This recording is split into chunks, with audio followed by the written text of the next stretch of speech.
आज नेताजी सुभाष चंद्र बोस को 128तम जन्म जयंती अवसर में समाजसेवी श्रीजुक्त विकास चंद्र सेठी खाद्य वस्त्र मिष्टान एवं छोट छोट शिशु मान चॉकलेट बंटन कले। सर्वप्रथमे से नेताजी सुभाष चंद्र बोस को फोटोचित्र में पुष्पमाल्य सह धूपदीप दे पूजा अर्चना कर भक्तिपूत प्रणाम जणाइथिले। नेताजी सुभाष चंद्र बोस को आत्मजीवनी और तांको जीवनधारा विषय पिलामानंकु अवगत कराइथिले। आगामी भविष्य में शिशु मानकु उन्नतिर मार्ग देखाइबे बोली वक्तव्य रखिथिले एवं कहिले प्रत्येक नेता मंत्री ऑफिसर और सरकार चाहिए बेकार युवक युवती मानक पई विभिन्न प्रकल्प ब्लॉक रु जिला और राज्य मानकरे आम भारत वर्ष रे आरंभ कले बेकार समस्या दूर हेबा सहित देशर आर्थिक उन्नति हेबा सहित देश ऋण मुक्त होई पारंता। आहुरी कहिचंती समाजसेवी विकास सेठी आम देश और राज्य रे पिला माने बाहर को दादन खटिया पाई न जाई निज ग्राम रे और शहर रे विभिन्न कार्य कले अधिक टंका रोजगार करने सहित किछि युवक युवती को नियुक्ति जगाई दे पारंते। परिशेष रे विकास सेठी नेताजी सुभाष चंद्र बोस को जयंती उद्देश्य रे एक हृदयस्पर्शी गीत गाइथिले। सर्वप्रथमे मोर जगतर नाथ जगन्नाथ को मोर कोटि प्रणाम कोटि धन्यवाद। जय जगन्नाथ, जय श्री राम, जय वंदे उत्कल जननी, भारत माता के जय, वंदे मातरम। आज नेताजी सुभाष चंद्र बोस को जन्मदिन, हैप्पी नेताजी सुभाष बोस जयंती। एथिरे समस्त गुरुजन मान को मोर कोटि प्रणाम कोटि धन्यवाद। सांगसाथी मान को मोर अभिनंदन एवं शुभेच्छा। छोट मार्ग मोर सिंहर आशीर्वाद। आज नेताजी सुभाष चंद्र बोस को जयंती, तेणु ये जड़े जातीय स्तर रे उच्च राजकीय एवं सम्मानीय एवं गोटे स्मरणीय गोटे आगधाड़ी नेता कहले अत्युक्ति हेब ना। ये जन हूँ खाली नेता ना, ये हूँ जड़े संग्रामी नेता। ये 1897 मसीहा जनवरी 23 तारीख रे आम कटकर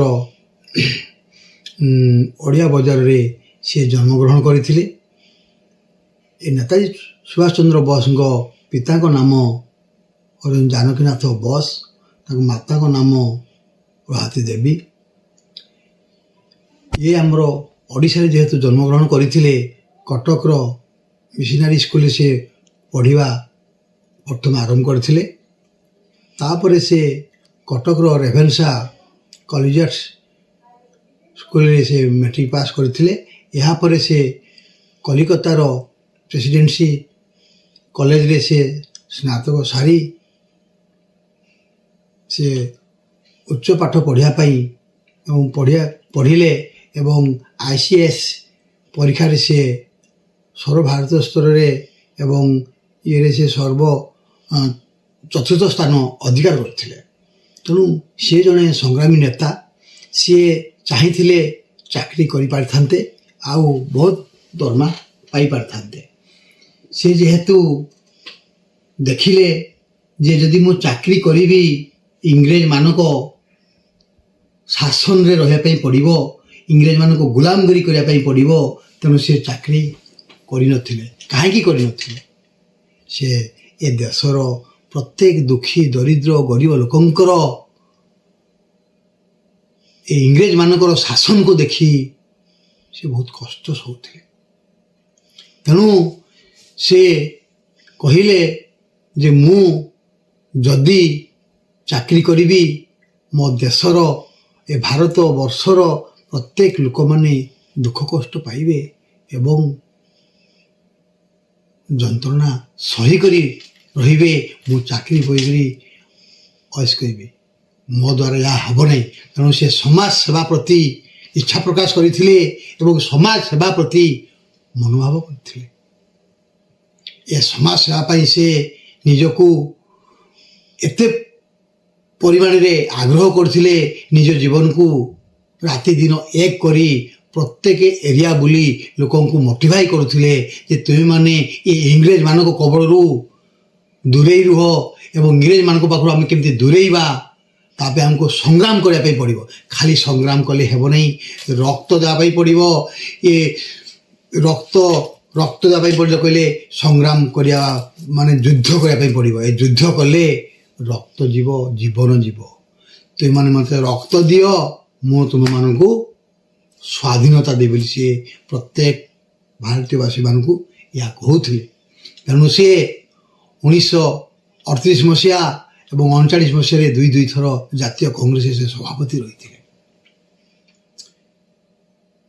से 1941 मसीह सी भारत छाड़ी अफगानिस्तान पड़ जाते से सी आजाद हिंद फौज नामक एक गठन करते रही सेठू पुणी समस्ते दिल्ली चलो बोली से समस्त वीर सैनिक मान को आदेश देते तेणु यहीपरी जदि आमर जड़े समाजर भारत वर्षर वीर सैनिक संग्रामिक सुभाष चंद्र बोस थिले एबे आम भारत वर्ष केते जन ए सुभाष चंद्र बोस परिका संग्रामिक नेता होचंती एबे जो नेता होचंती से निज अर्थ किपरि रोजगार करिवे निजे किपरि धनी हेबे निजे किपरि ऐसे रहिबे या प्रति मनोभाव करचंती ना समाज प्रति ना लोकंक प्रति काहरी मनोभाव होनी तेणु ये जो पॉलिटिकल कथा कहूच ये पॉलिटिकल पाई समस्ते एबे आग धाड़ी नेता होचंती पॉलिटिकल माने एबे होची धन संपत्ति रोजगार और पॉलिटिकल पॉलिटिकल होनी समाज सेवा पॉलिटिकल होनी लोकंक सेवा पॉलिटिकल होनी दारिद्र्य सेवा पॉलिटिकल हो नहीं गाँ रु सहरंकर उन्नति सेवा तेणु मु कहबी प्रत्येक भाई मान को प्रत्येक नेता मान को जे आपण माने जेहेतु लोकंक पाई ए भोट पाई लोकंक पाई गोटे बड़ नेता ही पारुचंती ताहले प्रत्येक गरीब दुखी मानक पाई किपरि बेकार संसार रोजगार बेकार बेकार पिलांकु चाकरी जोगे पाई चेष्टा करंतु प्रत्येक कल कारखाना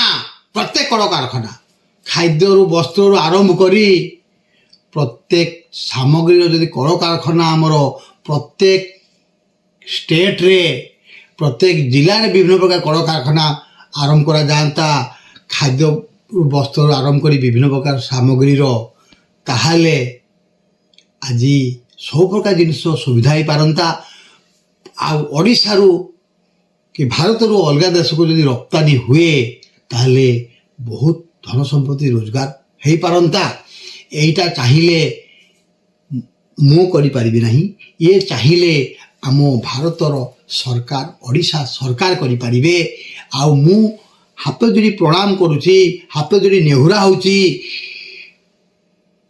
ए भगवान आम नेता मान को सुबुद्धि दियंतु ये प्रत्येक प्रोजेक्ट जेमिति भारत ओडिशा रु प्रत्येक जिला रु आरंभ करी प्रत्येक गाँव रु सहर पर्यंत जब हो जाऊ मु आज्ञा योजना देइथिली सर्वजनीमुखी योजना देइथिली 2013 मसीह से 17टा प्रोजेक्ट थिला से स्वास्थ्य कार्ड योजना देइथिली आदर्श स्कूल माने जोटा सीबीएसई स्कूल योजना देइथिली सेटा आदर्श स्कूल होईची लक्ष्मी माने प्रत्येक एरिया रु मो बस मान विभिन्न प्रकार बस योजना दिया आइथिला सेथिरे हम लक्ष्मी बस चलिला मु देइथिली विभिन्न प्रकार कंट्रोल जिनिस सामग्री केमती लोकों को दिया होता से योजना अबे चलीची एमती 17टा योजना मु देइथिली ओडिशा गवर्नमेंट को जेतेबेले या आगु बीजेडी सरकार थिले मु योजना देइथिली से योजना 2013 रु 2024 माने आपनकर 11 वर्ष मध्य से योजना गुड़ा सबू 70% 80% योजना होता तो मुझे ये योजना करी जे ओडिशार ए भारतर किपरि उन्नति हम रोजगार हम एपीएल बीपीएल ये को लेकर कैटेगोरी मुझे योजना तैयार थी तो जहाँ भी हो से योजना बहुत किसी जो मेडिसिन डिस्काउंट କେବେ ହେଉନଥିଲା। ମେଡ଼ିସିନରେ ସବୁବେଳେ ଟ୍ୟାକ୍ସ ନେଉଥିଲେ। ମୁଁ ଛୋଟବେଳେ ଯାଇଥିଲି ମେଡ଼ିସିନ ପାଇଁ କି ପ୍ଲସ୍ ଟୁ ପଢ଼ିଲା ବେଳକୁ କି ପ୍ଲସ୍ ଥ୍ରୀ ପଢ଼ିଲା ବେଳକୁ ଯେତେବେଳେ ମେଡ଼ିସିନ ଆଣିବ ଆରେ 50 ଟଙ୍କା ହେଲା, ଟ୍ୟାକ୍ସ ହେଲା 5%, 25 ଟଙ୍କା, ମାନେ ସେଥିରେ ଆଉ ଯୋଡ଼ି ଦେଉଥିଲେ 5 ଟଙ୍କା।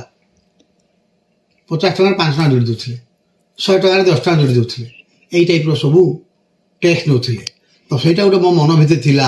ମୁଁ ଆମର ଡକ୍ଟର ଦାମୋଦର ରାଉତ ଯେତେବେଳେ ଥିଲେ ହେଲ୍ଥ ମିନିଷ୍ଟର, ମୁଁ ତାଙ୍କୁ ଏଇ ଜିନିଷ କହିଥିଲି ଏବଂ ପ୍ରପୋଜାଲ୍ ଦେଇଥିଲି। ମୁଁ ଓଡ଼ିଶା ସାରା ପେପରରେ ଆଡ଼ଭର୍ଟାଇଜ୍ ବି କରିଥିଲି ଯେ ମୋ ପ୍ରୋଜେକ୍ଟ ହେଲେ ମୁଁ 30% ଡିସ୍କାଉଣ୍ଟରେ ପାବ୍ଲିକକୁ ମେଡ଼ିସିନ ଯୋଗାଇ ଦେବି, ଅରିଜିନାଲ୍ ମେଡ଼ିସିନ। ତ ଯାହା ବି ହେଉ, ଆଜି ସେ ମୋ ଯୋଜନା ଆଜି ଓଡ଼ିଶା ପୂର୍ବ ସରକାର କିଛି ଆରମ୍ଭ କରିଥିଲେ। ଆହୁରି ବହୁତ କିଛି ଯୋଜନା ମୋ ପାଖରେ ଅଛି।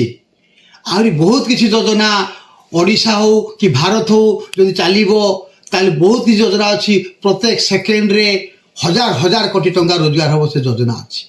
କିନ୍ତୁ ଏ ଗରିବ ବାଖୁଡ଼ି ଏ ବିକାଶ ଚନ୍ଦ୍ର ସେଠୀ ଛୋଟ ମୁହଁରେ ବଡ଼ କଥା କହିବି ନାହିଁ। ତେଣୁ ମୁଁ ମୋ ଯୋଜନାକୁ ନେଇ ରହିଛି। ଆଗକୁ ମୋତେ କେହି ବି ଯଦି ଡାକି କି କହିବି ଯଦି ପ୍ରୋଜେକ୍ଟ ପ୍ରପୋଜାଲ୍ ମାଗିବେ କି ଯୋଜନା ମାଗିବେ, ତାହେଲେ ମୁଁ ନିହାତି ଏ ଦେଶ ସେବା ପାଇଁ, ଏ ସମାଜ ସେବା ପାଇଁ, ଏ ବେକାର ଯୁବକ ଯୁବତୀଙ୍କର ଚାକିରି ପାଇବା ପାଇଁ, ଉନ୍ନତି ପାଇଁ, ସ୍ୱାସ୍ଥ୍ୟ ଶିକ୍ଷାର ଉନ୍ନତି ପାଇଁ କି ରୋଜଗାର ପାଇଁ କିଛି ଯୋଜନା ଯଦି ମାଗିବେ, ମୁଁ ନିହାତି ଦେବି ବୋଲି ଆଶା ରଖିଛି। ଆଉ ମୁଁ କେବେ ପଲିଟିକାଲ ଯିବି ନାହିଁ। ମୁଁ ସମାଜ ସେବା କରିବି, ସମାଜ ପାଇଁ ଜୀବନ ବଳିଦେବି ଏବଂ ପ୍ରତ୍ୟେକ ଏରିଆର କେମିତି ସ୍ୱାସ୍ଥ୍ୟ ଶିକ୍ଷାର ଉନ୍ନତି ହେବ ଆଉ ଶିକ୍ଷାର କିପରି ଉନ୍ନତି ହେବ ବୋଲି ମୁଁ ଏବେ ଆପଣଙ୍କର ଭାରତ ବିକାଶ ଇନଷ୍ଟିଚ୍ୟୁସନ୍ ଗ୍ରୁପ ମୁଁ ଆରମ୍ଭ କରିଛି, ବିଗ୍ କୋଚିଂ ସେଣ୍ଟର। ଏହିପରି ମୁଁ ଯେଉଁ ଇନଷ୍ଟିଚ୍ୟୁସନ୍ ଗଢ଼ିଛି ବାରିପଦା, ବାଲେଶ୍ୱର, କେଉଁଝରରେ, ଏଇଥିରେ ପିଲା IAS IPS ରୁ ବିଭିନ୍ନ ପ୍ରକାର competitive banking, railway, police, constable, RI ରୁ ବିଭିନ୍ନ ପ୍ରକାର କମ୍ପିଟେଟିଭ୍ ପାଇଁ ମୁଁ କୋଚିଂ ସେଣ୍ଟରଟେ ଖୋଲୁଛି ଏବଂ ନର୍ସରୀରୁ +2 ସାଇନ୍ସ ପର୍ଯ୍ୟନ୍ତ ଏବଂ +2 ସାଇନ୍ସ ପାସ୍ କଲା ପରେ ନର୍ସିଂ, ଫାର୍ମାସି, ଏଲ୍ଆଇଡି ମେଡ଼ିକାଲ ଏବଂ ବିଭିନ୍ନ ପ୍ରକାର ଟେକ୍ନିକାଲ କୋର୍ସ ସବୁ ଖୋଲା ହେଇଛି। ଏଇଥିରେ ସୁଲଭ ମୂଲ୍ୟରେ କିନ୍ତୁ ପାଠ ପଢ଼ି ପିଲା ଚାକିରି କରିବେ। ତାର ମୁଁ ଶିକ୍ଷାର ଉନ୍ନତି ଏବଂ ସ୍ୱାସ୍ଥ୍ୟର ଉନ୍ନତି ପାଇଁ ମୁଁ ପ୍ରତ୍ୟେକ ମୋର ବାରିପଦା, ବାଲେଶ୍ୱର, କେଉଁଝରରେ ଆପଣଙ୍କର ହସ୍ପିଟାଲଟେ ଆରମ୍ଭ କରିବି। ମୋର ଯଦି ସମ୍ବଳ ହୁଏ ମୁଁ ନିହାତି ହସ୍ପିଟାଲଟେ ଆରମ୍ଭ କରିବି। ସେଥିରେ ସୁଲଭ ମୂଲ୍ୟରେ ପିଲାମାନେ ଲୋକମାନେ କିପରି ଗରିବ ଦୁଃଖୀ ରଙ୍କି କିପରି ଚିକିତ୍ସା ହେଇପାରିବେ, ତାପରେ ମୁଁ ବହୁତ ଚେଷ୍ଟା ଜାରି ରଖୁଛି। ଭଗବାନ ଯଦି ସାହାଯ୍ୟ ହୁଅନ୍ତି, ଜଗନ୍ନାଥ କୃପା ଯଦି ସାହାଯ୍ୟ କରନ୍ତି, ତାହେଲେ ନିହାତି ମୁଁ ଏ ହସ୍ପିଟାଲ ପ୍ରୋଜେକ୍ଟ ମଧ୍ୟ ଆରମ୍ଭ କରିବି ବହୁତ ଶୀଘ୍ର ବୋଲି ଆଶା ରଖୁଛି। ତେଣୁ ମୁଁ ଚାହୁଁଛି ଯେ ପ୍ରତ୍ୟେକ ନେତା ମନ୍ତ୍ରୀ ଏବଂ ପ୍ରତ୍ୟେକ ଅଫିସର ବି ଯଦି ଚେଷ୍ଟା କରନ୍ତେ ସୁଲଭ ମୂଲ୍ୟରେ ଲୋକମାନଙ୍କୁ ବିଭିନ୍ନ ପ୍ରକାର ଖାଦ୍ୟ ସାମଗ୍ରୀ ଆରମ୍ଭ କରି ବିଭିନ୍ନ ପ୍ରକାର ଦ୍ରବ୍ୟ କେମିତି ଯୋଗାଇ ଦେବେ, ଯଦି ଚେଷ୍ଟା କରନ୍ତେ ନିହାତି ହେଇପାରନ୍ତା। ତ ରୋଜଗାର କେଉଁଠୁ ହେବ, କିପରି ପ୍ରୋଜେକ୍ଟ ହେଇପାରିବ, ଏହା ପରେ ବହୁତ କିଛି ଯୋଜନା ଦରକାର, ବହୁତ କିଛି ଇଚ୍ଛା ରହିବା ଦରକାର, ବହୁତ କିଛି ପ୍ଲାନ୍ ହେବା ଦରକାର। ଏସବୁ ସରକାରଙ୍କର ଇଚ୍ଛା ହେବା ଦରକାର। ଇଏ ଆମ ଭଳି ବେସରକାର କି ନେତା କି କୌଣସି ପାୱାର ନଥିବା ଲୋକ ଯଦି ଏ ଚେଷ୍ଟା କଲେ କିଛି ହେଇପାରିବ ନାହିଁ। ମୁଁ ସେସବୁ ନାହିଁ। ମୋର ଯେତିକି ସମ୍ବଳ ରହୁଛି କି ଯେତିକି ମୁଁ ଚେଷ୍ଟା କରିବି, ମୁଁ ମୋ ବୁଦ୍ଧି ବଳରେ ମୁଁ ଏତିକି କରିବି ବୋଲି ଆଶା ରଖୁଛି ଏବଂ ସେବା ନିହାତି କରିବି। ମୁଁ କେବେ ଆଉ ପଲିଟିକାଲ ତ ଯିବି ନାହିଁ କହୁଛି, ପଲିଟିକାଲ କାମ କରିବି ନାହିଁ। ମୁଁ ପ୍ରତ୍ୟେକ ସ୍କୁଲ କଲେଜ ଯେପରି ବୁଲି ବହି ବାଣ୍ଟୁଛି କି ପ୍ରାକ୍ଟିକାଲ ସାମଗ୍ରୀ ବାଣ୍ଟୁଛି, ପ୍ରାକ୍ଟିକାଲ ଉପକରଣ ଯେମିତି ବାଣ୍ଟି ଲୋକଙ୍କ ଛୁଆଙ୍କ ମନରେ ଖୁସି ଦେଉଛି ଆଉ ଶିକ୍ଷକ ଶିକ୍ଷୟିତ୍ରୀ ମନରେ ଖୁସି କରୁଛି, ମୋତେ ସେଇଟା ବହୁତ ଖୁସି ଲାଗୁଛି, ଶାନ୍ତି ଲାଗୁଛି। ଲୋକମାନେ କମେଣ୍ଟ କରୁଥିଲେ ଯେ ବିକାଶ ସେଠି ବୋଧେ ଏବେ ପଲିଟିକାଲ ଆସିଛି ବୋଲି ସବୁ କରୁଛି। ନା, ମୁଁ ବଞ୍ଚିଥିବା ଯାଏ ଯେତେଦିନ ମୁଁ ପାରିବି ସମାଜ ସେବା କରିବି।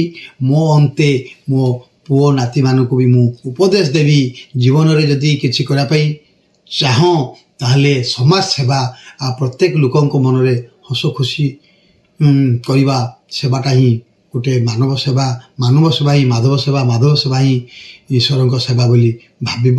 ତେଣୁ ଏହିସବୁ ଭାବି ତୁମେ କାର୍ଯ୍ୟ କର ବୋଲି ମୁଁ କହୁଛି। ଆଜି ନେତାଜୀ ସୁଭାଷ ଚନ୍ଦ୍ର ବୋଷ ଆଜି ଯଦି ସେ ରହିନଥାନ୍ତେ କି ନଥାନ୍ତେ ଆମ ଭାରତରେ, ଆଜି ଭାରତ ଏ ସ୍ୱାଧୀନତାର ଦିଗ୍ଦର୍ଶକ ହେଇପାରିନଥାନ୍ତା।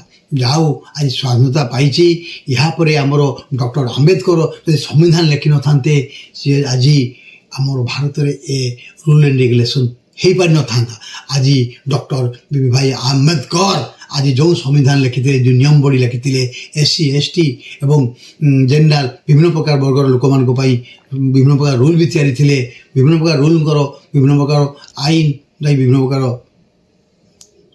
କାର୍ଯ୍ୟାନୁଷ୍ଠାନ ଗ୍ରହଣ ଏମିତି କରାଯିବ ସେସବୁ ତିଆରି ଥିଲେ ବୋଲି ଆଜି ଆପଣଙ୍କର doctor, engineer, police, IAS IPS ଏବଂ ଆଡ଼ଭୋକେଟ୍ LLBରୁ ଆରମ୍ଭ କରି PhD ପର୍ଯ୍ୟନ୍ତ ଯେଉଁ ସବୁ ପଢ଼ୁଛନ୍ତି କି ବିଭିନ୍ନ ପ୍ରକାର ଆଇନ ଅନୁସାରେ କାର୍ଯ୍ୟାନୁଷ୍ଠାନ ହେଉଛି ଆଜି ତାଙ୍କରି ପାଇଁ ହେଉଛି। ଯାହା ବି ହେଉ ଆମେ ସଂଗ୍ରାମ କରିବା, ନେତାଜୀ ସୁଭାଷଙ୍କ ପରି କିପରି ହେବା ଆମେ ଶପଥ କରିବା ଯେ ନେତାଜୀ ସୁଭାଷ ବୋଷ ଯେପରି ଆମର ଯେଉଁରେ ସ୍ୱାଧୀନତା ସଂଗ୍ରାମୀ ଥିଲେ, ଏ ଜାତୀୟ ସ୍ତରରେ ପ୍ରଥମ ହେଇଥିଲେ, ଆମେ ବି ଆଜି ସମାଜ ସେବା କରି ଆଜି ଭାରତବର୍ଷରେ କିପରି ନାମ ରଖିବା ତା ପାଇଁ ମୁଁ ଆଜି ଶପଥ ଗ୍ରହଣ କରୁଛି। ଆଉ ମୁଁ ଆଜି ସୁଭାଷ ଚନ୍ଦ୍ର ବୋଷଙ୍କ ଆଶାରେ ଛୋଟ ସଂକ୍ଷିପ୍ତ ଗୀତଟେ ଗାଇବା ପାଇଁ ଇଚ୍ଛା ପ୍ରକାଶ କରୁଛି। হে জাতীয় সংগ্রামী সুভাষ চন্দ্র বস, তুমি আম নেতা, তুমি আম পিতা, তুমরি পাই আমি দেখিলু স্বাধীন, তুমরি পাই আমি দেখিলু স্বাধীন, মাগিথিল রক্ত তুমি দেলু আমি রক্ত, তুমি দেল আমকু স্বাধীন, তুমি দেল আমকু স্বাধীন, হে জাতীয় পিতা সুভাষ বস, তুমি আম জীবন, তুমি আম ধন, তুমরি পাই দেখে মু সপন, তুমরি পাই দেখে মু সপন, হে সুভাষ চন্দ্র বস। 1945 মସିହାର ତୁମେ କୁଆଡ଼େ ଅଭା ହେଲ ଜାଣି ମୁଁ ପାରୁନି, କୋଉ ଜାହାଜରେ ଯାଉଥିଲ ତୁମେ, ଅକାଳରେ ହେଲ ବିୟୋଗ, ଏ ତ ଦେଶରେ ହୁରି ଉଡ଼ିଲା, ଦେଶରେ ହୁରି ଉଡ଼ିଲା, ସେଇଦିନୁ ଆମେ ପାଉନୁ ତୁମକୁ ଆଜି ଯାଏ ଦର୍ଶନ, ଆଜି ଯାଏ ଦର୍ଶନ, ତୁମେ ଆମ ପିତା, ତୁମେ ଆମ ଜୀବନ, ତୁମରି ମାର୍ଗକୁ ରଖିଛି ମନରେ, ତୁମରି ମାର୍ଗକୁ କହୁଛି ସମସ୍ତଙ୍କୁ, ତାଙ୍କରି ମାର୍ଗରେ ଆଗେଇବା ଆମେ, କରିବା ଆମେ ଦେଶ ପାଇଁ ସଂଗ୍ରାମ, ଦେଶ ପାଇଁ ସଂଗ୍ରାମ, ଶିକ୍ଷାର ଉନ୍ନତି, ସ୍ୱାସ୍ଥ୍ୟର ଉନ୍ନତି, ବେକାରୀ ପିଲାଙ୍କ କୁ କରିବା କିପରି ନିଯୁକ୍ତି, ଦେଶର ଉନ୍ନତି, ସ୍ୱାସ୍ଥ୍ୟର ଉନ୍ନତି, ଶିକ୍ଷାର ଉନ୍ନତି, ବେକାରୀ ପିଲାଙ୍କୁ କରିବା କିପରି ନିଯୁକ୍ତି, ଆମେ କରିବା ଯୋଜନା, ଆମେ ଦେବା ବୁଦ୍ଧି ବିକଳ ଯୋଜନା, ଆମ ସରକାରଙ୍କୁ, ସରକାର ଚାହିଁଲେ ସବୁ କରିପାରିବେ, ତାଙ୍କ ବିନା ଆଉ ଅନ୍ୟ ଗତି ନାହିଁ, ଭାଇ ଭଉଣୀ ମାନେ ଦାଦନ ଖଟିବା ପାଇ ଆଉ ନ ଯାଅ ରେ ଭାଇ ଭଉଣୀ। ଅକାଳେ ବିୟୋଗ ଘଟୁଛି ଜୀବନ, ଆସିପାରୁନି ଏ ମଲାମ ଶବ। ଦୁଃଖରେ ଭାଙ୍ଗୁଛନ୍ତି ପରିବାର ବର୍ଗ, କାହିଁକି ଯାଉଛ ରେ ଦାଦନ ଖଟି। ଆମରି ଓଡ଼ିଶାରେ ଆମରି ଭାରତରେ କେତେ ପ୍ରକାର କାମ ଅଛି, ତାଙ୍କୁ ନେଇ ଆମେ କରିବା ସଂଗ୍ରାମ। ଦେଖିବ ହେବ ଆମ ଭାରତ ଉନ୍ନତି, ଓଡ଼ିଶାର ଉନ୍ନତି। ହେ ସୁଭାଷ ଚନ୍ଦ୍ର ବୋଷ, ତୁମେ ଆମ ସଂଗ୍ରାମିକ, ତୁମେ ଆମ ଜାତିର ଆଗଧାଡ଼ିର ନେତା। ତୁମରି ପଥକୁ ଆମେ କରିବୁ ସ୍ମରଣ, ତୁମରି ପଥକୁ ଲକ୍ଷ୍ୟ କରି ଆମେ ଆଗେଇବୁ। ଆମରି ହୃଦୟ ତୁମରି ପାଖରେ ଅଛି, ତୁମରି ନାମ ହୃଦୟରେ ରଖି ଆଗେଇ ଚାଲିବୁ ଆମେ। ଜୟ ଜଗନ୍ନାଥ, ଜୟ ବନ୍ଦେ ମାତରମ୍, ଜୟ ଭାରତ ମାତା କି ଜୟ, ବନ୍ଦେ ଉତ୍କଳ ଜନନୀ, ଜୟ ଜଗନ୍ନାଥ। ନମସ୍ତେ ସମସ୍ତଙ୍କୁ ମୋର ଏତିକି ଅନୁରୋଧ। କିଛି ବି ଯଦି ମୁଁ ଭୁଲ କହିଛି, ଭୁଲ ଗାଇଛି, କି ଯଦି କିଛି ବି ଅଭିଭାଷଣରେ ମୋର ଭୁଲ ଥାଏ ତାହେଲେ ମୋତେ ନିହାତି କ୍ଷମା କରେ।